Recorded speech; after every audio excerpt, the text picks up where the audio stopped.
தந்தை மகன் தூய ஆவியாரின் பெயராலே நம் ஆண்டவராகிய இயேசு கிறிஸ்துவின் அருளும் கடவுளின் அன்பும் தூய ஆவியாரின் நட்புறவும் உங்கள் அனைவரோடும் இருப்பதாக.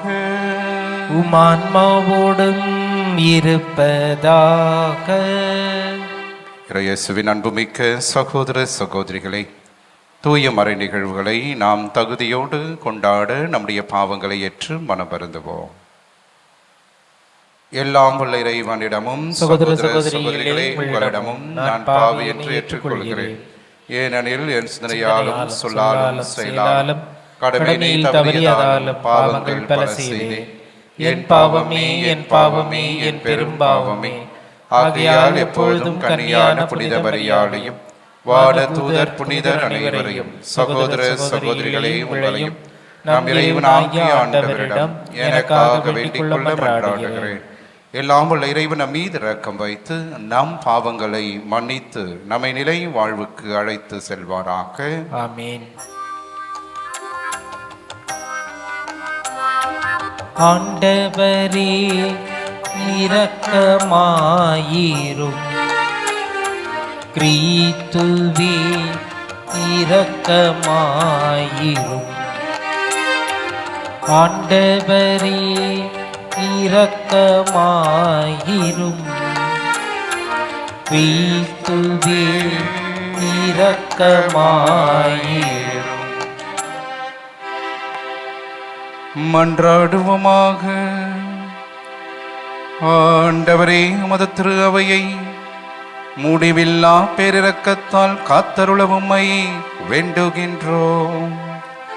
ஏனெனில் உம்மால் அன்றி சாவுக்குரிய மனித இனம் வீழ்ச்சியிலும் அது என்றும் உதவிகளால் தீமைகளிலிருந்து விடுவிக்கப்படவும் மீட்புக்கு உரியவற்றுக்கு இட்டு செல்லப்படவும் அருள்வீராக. உம்மோடு தூய ஆவியாரின் ஒன்றே பிள்ளைவனாய் என்றென்றும் வாழ்ந்து ஆட்சி செய்கின்றவர் வழியாக உம்மை மன்றாடுகின்றோம். ஆமென். இறைவாக்கினர் எசையா நூலிலிருந்து வாசகம். அதிகாரம் 1, இறைவார்த்தைகள் 10 மற்றும் 16 முதல் 20 முடிய. எருசலேமே, உன்னை ஆளுகின்றவர்களும் உன் மக்களும் சோதோம் கொமராவை போன்றவர்களாய் இருக்கின்றனர். நம் ஆண்டவரின் அறிவுரையை கேளுங்கள், அவர் தம் கட்டளைகளுக்கு செவிசாயுங்கள். உங்களை கழுவி தூய்மைப்படுத்துங்கள். உங்கள் தீச்செயலை என் திருமுன்னிலிருந்து அகற்றுங்கள். தீமை செய்தலை விட்டொழியுங்கள். நன்மை செய்ய கற்றுக்கொள்ளுங்கள். நீதியை நாடி தேடுங்கள். ஒடுக்கப்பட்டோருக்கு உதவி செய்யுங்கள். திக்கற்றோருக்கு நீதி வழங்குங்கள். கைம்பெண்ணுக்காக வழக்காடுங்கள். வாருங்கள், இப்பொழுது நாம் வழக்காடுவோம் என்கிறார் ஆண்டவர். உங்கள் பாவங்கள் கடுஞ்சிவப்பாய் இருக்கின்றன, எனினும் உறைந்த பனி போல அவை வெண்மையாகும். இரத்த நிறமாய் அவை சிவந்திருக்கின்றன, எனினும் பஞ்சை போல் அவை வெண்மையாகும். மனமுவந்து நீங்கள் எனக்கு இறங்கி நடந்தால் நாட்டின் நற்கனிகளை உண்பீர்கள். மாறாக இணங்க மறுத்து எனக்கு எதிராக கிளர்ந்தெழுந்தால் திண்ணமாய் வாளுக்கு இரையாவீர்கள். ஏனெனில் ஆண்டவர் தாமே இதை கூறினார். ஆண்டவரின் அருள்வாக்கு. இறைவனுக்கு நன்றி. திருப்பாடல் உங்கள் பல்லவி. தம் வழியை செம்மைப்படுத்துவோர் கடவுளின் மீட்பை கண்டடைவர். தம் வழியை செம்மைப்படுத்துவோர் கடவுளின் மீட்பை கண்டடைவர். நீங்கள் கொண்டு வரும் பலிகளை முன்னிட்டு நான் உங்களை கண்டிக்கவில்லை. உங்கள் எரிபலிகள் எப்பொழுதும் என் கண் முன்னில் உள்ளன. உங்கள் வீட்டின் காளைகளையோ உங்கள் தொழுவத்தின் ஆட்டுக்கிடாய்களையோ நான் ஏற்றுக்கொள்வதில்லை. பல்லவி. தம் வழியை செம்மைப்படுத்துவோர் கடவுளின் மீட்பை கண்டடைவர். எனக்கு எதிராக நீங்கள் இழைத்த குற்றங்கள் அனைத்தையும் விட்டுவிடுங்கள். புதிய இதயத்தையும் புதிய மனதையும் பெற்றுக்கொள்ளுங்கள் என்கிறார் ஆண்டவர். ஆண்டவர் உங்களோடு இருப்பாராக. உமான்மாவோடும் இருப்பாராக. புனித மத்தேயு எழுதிய தூய நற்செய்தியிலிருந்து வாசகம். ஆண்டவரே மாட்சி உமக்கே. அதிகாரம் 23. இறை திருவார்த்தைகள் 1-12 முடிய. இயேசு மக்கள் கூட்டத்தையும் தம் சீடரையும் பார்த்து கூறியது: மறைநூல் அறிஞரும் பரிசேயரும் மோசேயின் அதிகாரத்தை கொண்டிருக்கின்றனர். ஆகவே அவர்கள் என்னென்ன செய்யும்படி உங்களிடம் கூறுகிறார்களோ அவற்றையெல்லாம் கடைபிடித்து நடந்து வாருங்கள். ஆனால் அவர்கள் செய்வது போல நீங்கள் செய்யாதிருங்கள். ஏனெனில் அவர்கள் சொல்வார்கள், செயலில் காட்ட மாட்டார்கள். சுமத்தற்கு அரிய வலுவான சுமைகளை கட்டி மக்களின் தோளில் அவர்கள் வைக்கிறார்கள். ஆனால் அவர்கள் தங்கள் விரலால் தொட்டு அசைக்கக்கூட முன் வரமாட்டார்கள். தாங்கள் செய்வதெல்லாம் மக்கள் பார்க்க வேண்டும் என்றே அவர்கள் செய்கிறார்கள். தங்கள் மறைநூல் வாசக பட்டைகளை அகலமாக்குகிறார்கள். அங்கியின் குஞ்சங்களை பெரிதாக்குகிறார்கள். விருந்துகளில் முதன்மையான இடங்களையும் தொழுகை கூடங்களில் முதன்மையான இருக்கைகளையும் விரும்புகின்றார்கள். சந்தை வெளிகளில் மக்கள் தங்களுக்கு வணக்கம் செலுத்துவதையும் ரபி என அழைப்பதையும் விரும்புகிறார்கள். ஆனால் நீங்கள் ரபி என அழைக்கப்பட வேண்டாம், ஏனெனில் உங்களுக்கு போதகர் ஒருவரே. நீங்கள் யாவரும் சகோதரர் சகோதரிகள். இம்மண்ணுலகில் உள்ள எவரையும் தந்தை என நீங்கள் அழைக்க வேண்டாம், ஏனெனில் உங்கள் தந்தை ஒருவரே. அவர் விண்ணகத்தில் இருக்கின்றார். நீங்கள் ஆசிரியர் எனவும் அழைக்கப்பட வேண்டாம், ஏனெனில் கிறிஸ்து ஒருவரே உங்கள் ஆசிரியர். உங்களுள் பெரியவர் உங்களுக்கு தொண்டராக இருக்க வேண்டும். தம்மை தாமே உயர்த்துகிறவர் எவரும் தாழ்த்த பெறுவர். தம்மை தாமே தாழ்த்துகிறவர் எவரும் உயர்த்த பெறுவர். ஆண்டவரின் அருள் வாக்கு. கிறிஸ்துவே உமக்கு புகழ்.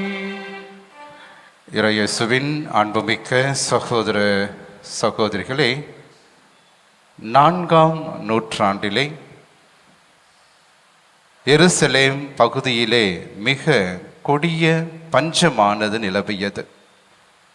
ஆகவே மழை பெய்யவில்லை, பூமி முற்றிலுமாக வறண்டு போனது. ஆகவே மக்கள் உணவுக்காக எல்லா இடங்களிலும் அல்லாடினார்கள். ஆகவே வரலாறு சொல்லுகிறது, பசியால் பலரும் இறந்து போனார்கள் என்று.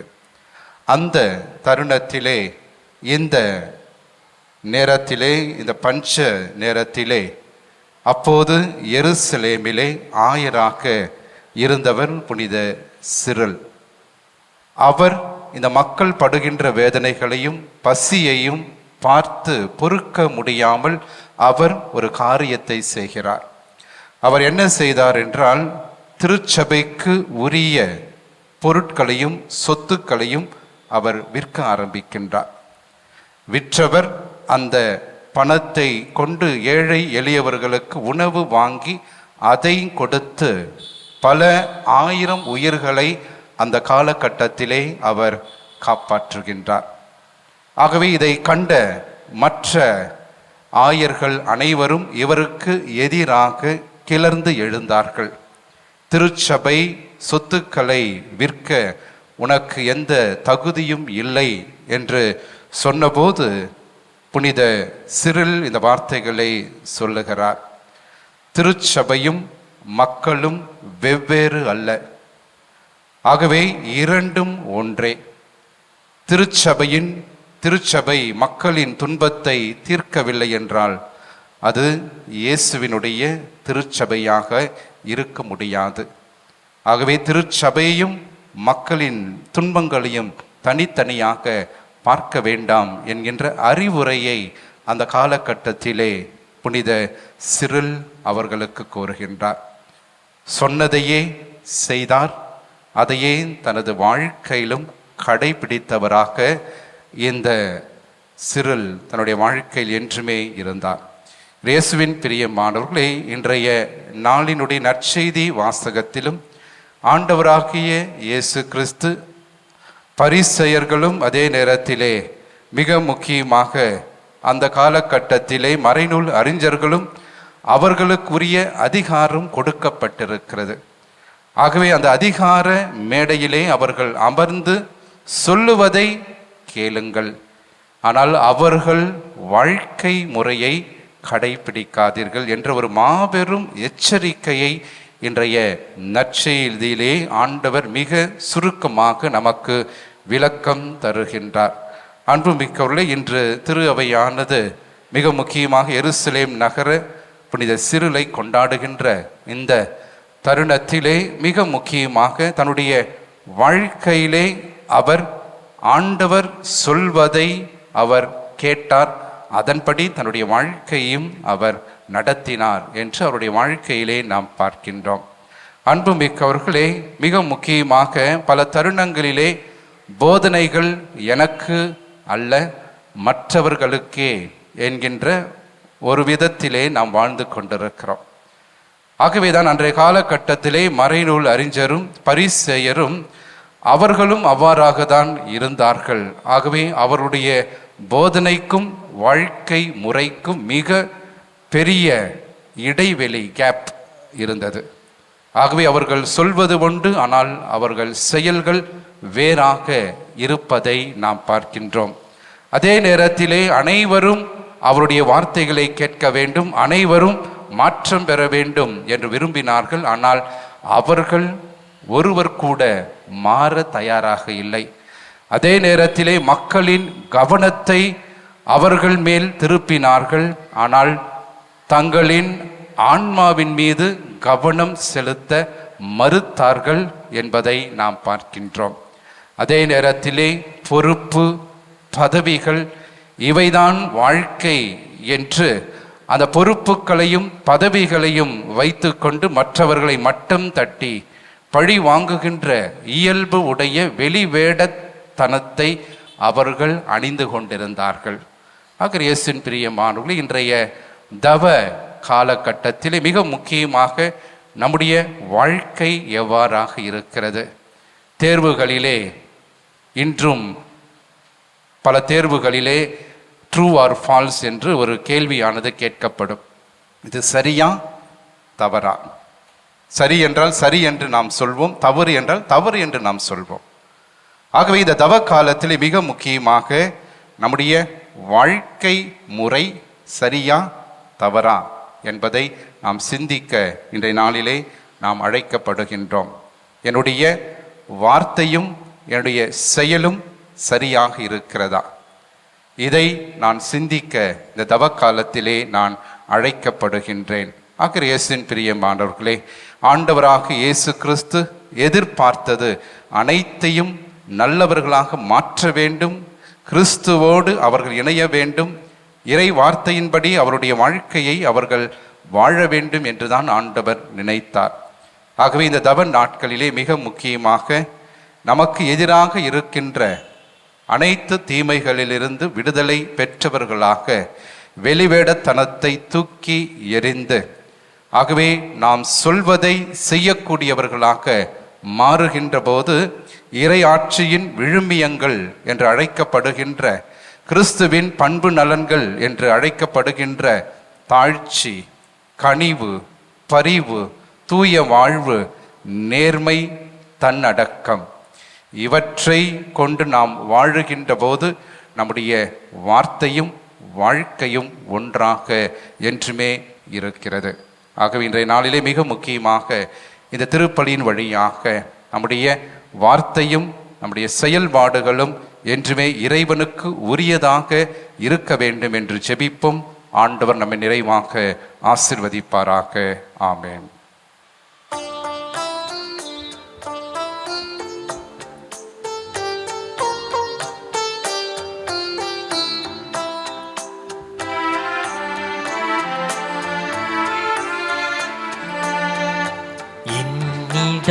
இருப்பதெல்லாம்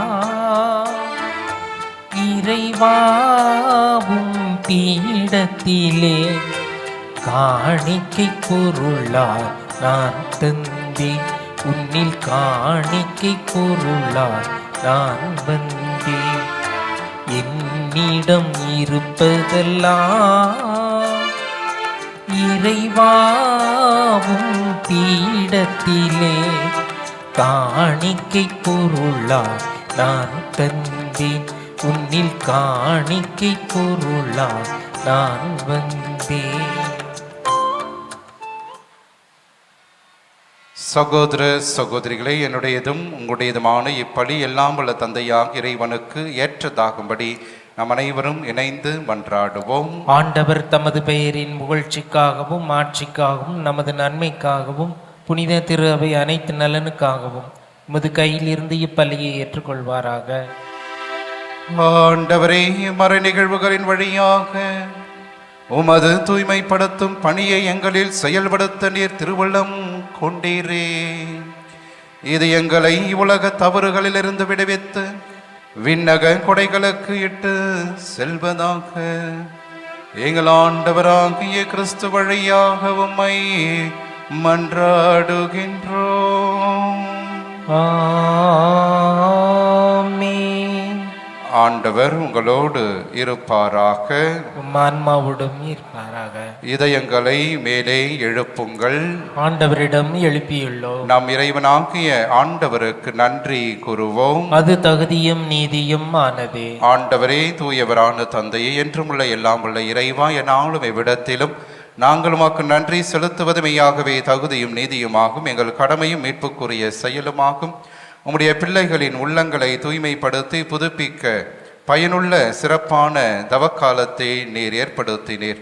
அதனால் நாங்கள் மட்டுமீறிய பற்றுதல்களிலிருந்து விடுதலை பெற்று நிலையற்றவற்றில் மனதை ஈடுபடுத்தாது நிலையானவற்றில் மேன்மேலும் மனதை செலுத்துமாறு எங்களை தூண்டுகின்ற காலம் இதுவே. ஆகவே புனிதர் வானத்தூதர் அனைவரோடும் சேர்ந்து நாங்கள் உம்மை புகழ்ந்தேத்தி முடிவின்றி சொல்வதாவது: தூயவர் தூயவர் தூயவர், வான்படைகளின் கடவுளாக ஆண்டவர். விண்ணகமும் மண்ணகமும் உமது மாட்சியால் நிறைந்துள்ளன. உன்னதங்களிலே ஓசன்னா. ஆண்டவர் பேரால் வருகிறவர் ஆசி பெற்றவர். உன்னதங்களிலே ஓசன்னா. ஆண்டவரே, நீர்மையாகவே தூயவர், தூய்மை அனைத்திற்கும் ஊற்று. ஆகவே முடியாவையை பொழிந்த இக்காணிக்கைகளை தூய்மைப்படுத்த உம்மை வேண்டுகிறோம். இவ்வாறு எங்கள் ஆண்டவர் இயேசு கிறிஸ்துவின் உடலும் இரத்தமுமாக எங்களுக்கு இவை மாறுவனவாக. அவர் பாடுபட உளம் கனிந்து தம்மை கையளித்த போது அப்பத்தை எடுத்து நன்றி செலுத்தி அதை பிட்டு தம் சீடர்களுக்கு அளித்து கூறியதாவது: அனைவரும் இதிலிருந்து பெற்று உண்ணுங்கள், ஏனெனில் இது உங்களுக்காக கையளிக்கப்படும் என் உடல்.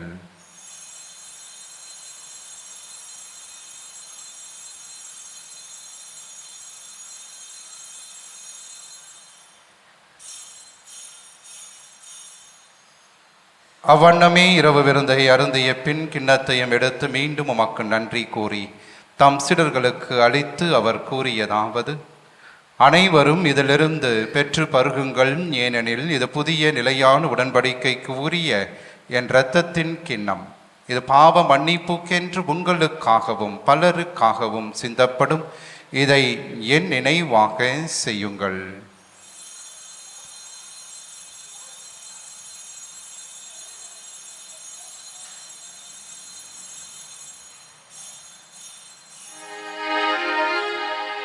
நம்பிக்கையின் மறை பொருள். ஆண்டவரே, நீர் வருமளவும் உமது இறப்பினை அறிக்கையிடுகின்றோம், உமது உயிர்ப்பினையும் எடுத்துரைக்கின்றோம். ஆகவே ஆண்டவரை, நாங்கள் கிறிஸ்துவின் இறப்பினையும் உயிர்ப்பினையும் நீ பகிர்ந்து வாழ்தரும் அப்பத்தையும் மீட்பளிக்கும் கிண்ணத்தை மக்கு ஒப்புக் கொடுக்கிறோம். உம் திருமுனின்று மக்கு ஊழியும் புரிய தகுந்தவர்கள் என எங்களை ஏற்றுக்கொண்டீர். எனவே மக்கு நன்றி செலுத்துகிறோம். மேலும் கிறிஸ்துவின் உடலிலும் இரத்தத்திலும் பங்கு கொள்ளும் எங்களை தூய ஆவியார் ஒன்று சேர்க்க வேண்டும் என உம்மை தாழ்மையுடன் மன்றாடுகிறோம். ஆண்டவரே, உலகெங்கும் பரவியிருக்கும் மது திரு அவையை நினைவு கூர்ந்தருளும். எங்கள் திருத்தந்தை பிரான்சிஸ், எங்கள் பேராயர் ஜார்ஜ், 7ஆம் திருநிலையினர் ஆகியவரோடு மது திரு அவை அன்பில் நிறைவு பெற செய்தருளும். உயிர்த்தெழும் எதிர்நோக்குடன் துயில் கொள்ளும் எங்கள் சகோதர சகோதரிகளையும் இறந்தோர் அனைவரையும் இரக்கத்துடன் நினைவு கூர்ந்து மத திருமுக ஒளியினுள் ஏற்றருளும். எங்கள் அனைவர் மீதும் இரக்கமாயிரும். கடவுளின் கன்னி தாயான புனிதமிக்க ஆரோக்கிய அன்னை, அவருடைய கணவரான புனித யோசேப்பு, புனித திருத்தூதர்கள், சிறப்பாக இன்று நாங்கள் கொண்டாடுகின்ற எருசலேம் நகர் புனித சிறில் மற்ற அனைத்து புனிதரோடு நாங்கள் நிலை வாழ்வில் பங்கு கொள்ளும் தகுதி பெற்று உம் திருமகன் இயேசு கிறிஸ்து வழியாக உம்மை புகழ்ந்தேத்தும் வரமருள உம்மை மன்றாடுகின்றோம்.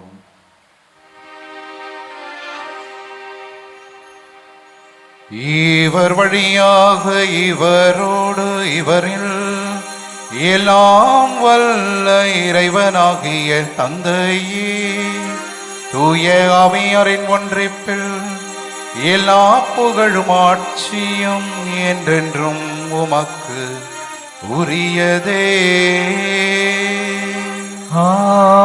ஆமென், ஆமென், ஆமென்.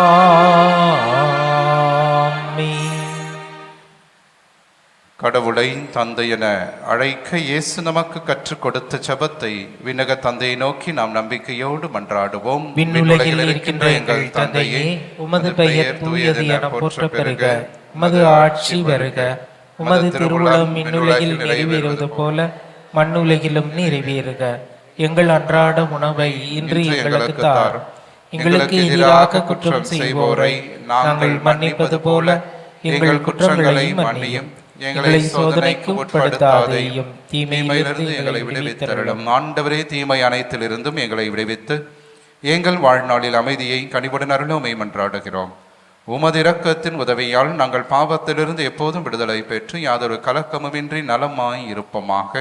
நாங்கள் எதிர்நோக்கி இருக்கும் பேரின்பத்திற்காகவும் எம் மீட்பராகிய இயேசு கிறிஸ்துவின் வருகைக்காகவும் காத்திருக்கின்றோம். ஏனெனில் ஆட்சியும் வல்லமையும் ஆட்சியும் என்றென்றும் உமதே. ஆண்டவரே இயேசு கிறிஸ்துவே, அமைதியை உங்களுக்கு விட்டு செல்கின்றேன், என் அமைதியை உங்களுக்கு அளிக்கின்றேன் என்றும் திருத்தூதர்களுக்கு மொழிந்தீரே. எங்கள் பாவங்களை பாராமல் உமது திரு அவையின் நம்பிக்கையை கண்ணோக்கி உமது திருவுளத்திற்கு ஏற்பதற்கு அமைதியும் ஒற்றுமையும் அளித்தருள்வீராக.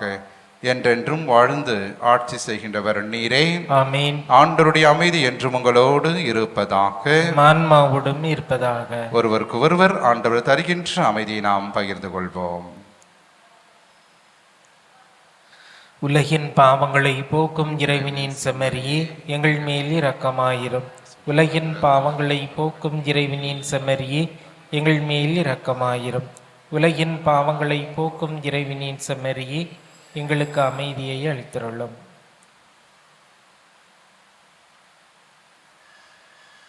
இதோ இறைவனின் செம்மறி, இவரே உலகின் பாவங்களை போக்குபவர். நம்முடைய அன்றாட குடும்ப வாழ்விலே நமக்கு எதிராக வருகின்ற எல்லாம் தீமைகள், துன்பங்கள், தீராத கடன் சுமைகள், உடல் உள்ளத்தை வாட்டும் நோய்கள், அழகியினால் வருகின்ற சோதனைகள், இவை அனைத்திலிருந்து நம்மை தினந்தோறும் காத்து வழிநடத்துகின்ற உயிருள்ள இயேசு கிறிஸ்து இவரே. இவருடைய திருவிருந்திற்கு அழைக்க பெற்ற நாம் அனைவருமே பேறு பெற்றோர். நீர நிலத்தில் எழுந்தருளி வர நாம் தகுதியற்றவன், ஆனால் ஒரு வார்த்தை மட்டும் சொல்லியருளும், எனது ஆன்மா நலமடையும். கிறிஸ்துவின் திருவுடல் திரு ரத்தம் நம்மை காத்து நிலை வாழ்வு நமக்களிப்பதாக. ஆமென். நன்றியோடு மன்றாடுவோமாக. ஆண்டவரே, புனித உணவு தரும் புத்துணர்வு எங்களுக்கு பக்தியுள்ள நடத்தையில் முன்னேற்றத்தை தரவுமை வேண்டுகிறோம். அது ஒப்புரவுக்கான உமது இடைவிடா உதவியையும் எங்களுக்கு அருள்வதாக. எங்கள் ஆண்டவராகிய கிறிஸ்து வழியாக உம்மை மன்றாடுகின்றோம்.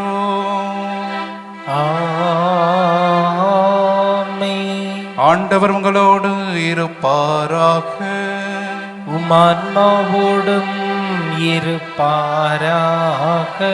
எல்லாம் வல்ல இறைவன் தந்தை, மகன், தூய ஆவியார் என்றும் உங்களை ஆசீர்வதிப்பாராக. ஆமென். ஆரோக்கிய அன்னை ஆசீரோடு சென்று வாருங்கள். திருப்பலி நிறைவேறிற்று. இறைவனுக்கு நன்றி.